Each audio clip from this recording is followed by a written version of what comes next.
अस्सलाम वालेकुम। हमारे दर्द की कैफियत इतनी शदीद होती है कि हम इंसान को बताने से डरते हैं, मगर हम अल्लाह के आगे रो पड़ते हैं। उसको बलक बलक कर बता रहे होते हैं। इंसान दिल दुखाते हैं, मान तोड़ते हैं।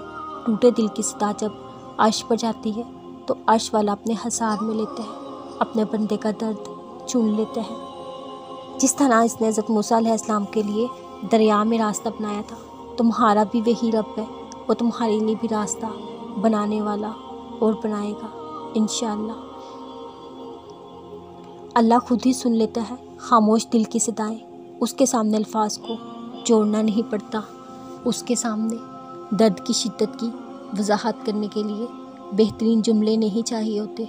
उसके सामने बस रो लो, वो सुकून देता है। हैरियत की बात है ना कि दो जहानों के बादशाह को अपने एक नाफरमान गुनाहों में लिपटे हुए गुलाम के एक आंसू से प्यार होता है।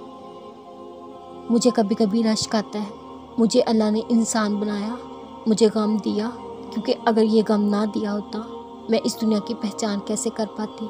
मुझे कैसे मालूम होता ये दुनिया, यहाँ के लोग महज धोखा है। सबसे बड़ी बात, मुझे अल्लाह कैसे मिलते। इसलिए हमें चाहिए हम उस गम पर खुदा का शुक्र अदा किया करें जो हमें उसके करीब कर देता है, हमें सजदा करने पर मजबूर कर देता है।